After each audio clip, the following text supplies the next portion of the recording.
অন্নপূর্ণা ভান্ডারের এই তিনটে নতুন ক্রাইটেরিয়া অ্যাড হতে পারে, যার ফলে কিন্তু প্রচুর নাম বাদ যেতে চলেছে। 10 তারিখে ক্রাইটেরিয়া প্রকাশ নতুন, আবার 17 তারিখ থেকে টাকা দেওয়া শুরু, এবং পরের মাস থেকে নতুন তারিখ বা নতুন সপ্তাহে কিন্তু এই টাকা দেওয়া শুরু হবে। যাবতীয় অন্নপূর্ণা ভান্ডার নিয়ে যা ডিটেলস আছে সেটা কিন্তু তোমাদের বলবো, এবং চ্যানেলে নতুন হলে চ্যানেলটা সাবস্ক্রাইব করে রাখো। দেখো বন্ধুরা, অন্নপূর্ণা ভান্ডার নিয়ে কিন্তু বর্তমানে বিভিন্ন রকম কন্ট্রোভার্সি চলছে, এবং তার মাঝেই কিন্তু আমাদের মুখ্যমন্ত্রী শুভেন্দু অধিকারী কিন্তু অলরেডি যেটা জানিয়ে দিয়েছেন যে 10 তারিখে কিন্তু উনি ফাইনালি একটা ক্রাইটেরিয়ার লিস্ট প্রকাশ করবে, যেটা ফাইনাল ক্রাইটেরিয়া হতে চলেছে, এবং সেই ক্রাইটেরিয়ার উপর বেস করে কিন্তু 7 দিন পর অর্থাৎ 17 তারিখ সেই টাকা পয়সা কিন্তু দেওয়া স্টার্ট হবে। এবং 17 তারিখ কারা কারা টাকা পাবে সেটাও আরও একটা কথা আছে, যে যারা কিন্তু এই যে 10 জুলাই, ঠিক আছে, 10 জুলাইয়ের আগে যারা আবেদন করে ফেলেছে তারাই কিন্তু এই 17 তারিখের ভিতর যারা ক্রাইটেরিয়া ম্যাচ করবে তারা টাকা পাবে, এবং 10 জুলাইয়ের পর থেকে যারা আবেদন করেছে অনলাইনে তাদের কিন্তু টাকা পেতে দেরি হবে। এবং ক্রাইটেরিয়ার ব্যাপারে যেটা হলো, আমরা কিন্তু যে ক্রাইটেরিয়া জানতাম আগে, যে অন্নপূর্ণা ভান্ডার পাবে তাকে কিন্তু 25 বছর বয়স থেকে শুরু করে 60 বছর বয়সের ভিতরে হতে হবে। এবং শুধু তাই নয়, তাকে কিন্তু অবশ্যই যে পশ্চিমবঙ্গের বাসিন্দা হতে হবে, এবং যদি তার যে নাম যদি ভোটার লিস্ট থেকে ডিলিট হয়ে যায় তাহলে কিন্তু সে পাবে না।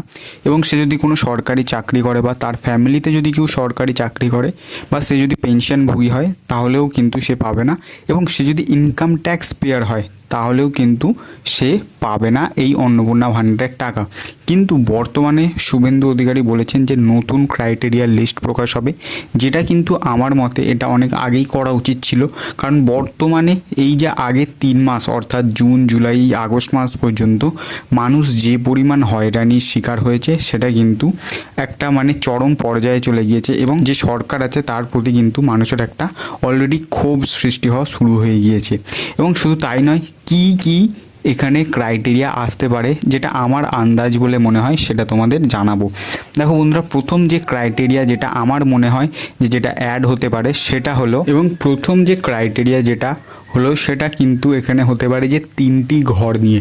তোমরা বন্ধুরা দেখবে যে যখন এই যে জুন জুলাই মাসে যে যাদের রিজেক্ট হয়েছিল বা আন্ডার এনকোয়ারিতে গিয়েছিল, 99% কিন্তু তারা যে ঘর রিলেটেড যে ব্যাপারটা আছে, যে 3টি পাকা ঘর আছে সেটাতে ইয়েস করেছিল, তাদের কিন্তু ক্যান্সেল হয়ে গিয়েছিল। হতে পারে এই ক্রাইটেরিয়াটা কিন্তু অ্যাড হতেই পারে, না হওয়ার কিচ্ছু নেই। এবং এইটা যদি অ্যাড হয়, অর্থাৎ এই ক্রাইটেরিয়াটা যদি অ্যাড হয়, তাহলে কিন্তু বহু মানুষের নাম এখান থেকে বাদ যেতে চলেছে। আমরা যদি বাজেট লক্ষ্য করি, বাজেটে কিন্তু আমরা যদি একটু ঠিকঠাক হিসাব জানি তাহলে বাজেট দেখে কিন্তু বোঝা যাবে যে এখানে 1 কোটি লোক মোটামুটি এই 5 বছর টাকা পেতে চলেছে। অলরেডি যে পরিমাণ অ্যাপ্লিকেশান এসেছে এবং ওনাদের যোগ্যতা অনুযায়ী যে পরিমাণ অ্যাপ্লিকেশান অ্যাপ্রুভড হতে পারে প্রায় 1.5 কোটির কাছে।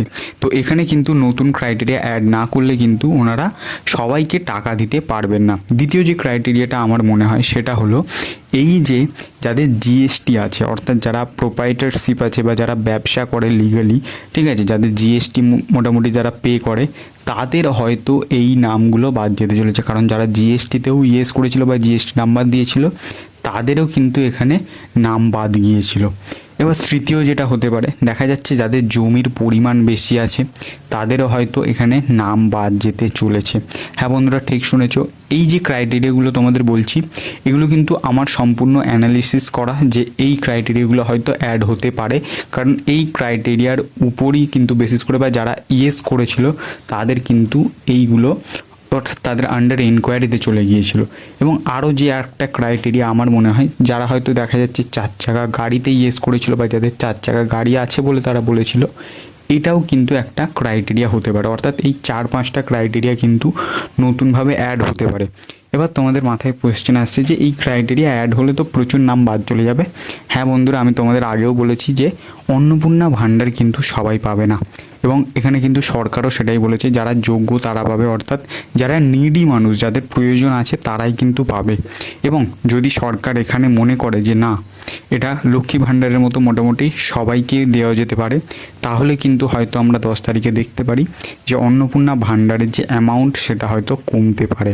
হ্যাঁ বন্ধুরা, যদি মনে করে যে 1.5 কোটি মানুষকে প্রায় দিতে হবে, 1 কোটির উপরে, তাহলে কিন্তু এখানে অ্যামাউন্ট না কমালে কিন্তু ওই বাজেটের ভিতরে দেওয়াটা অসম্ভবই একদমই মনে হয়।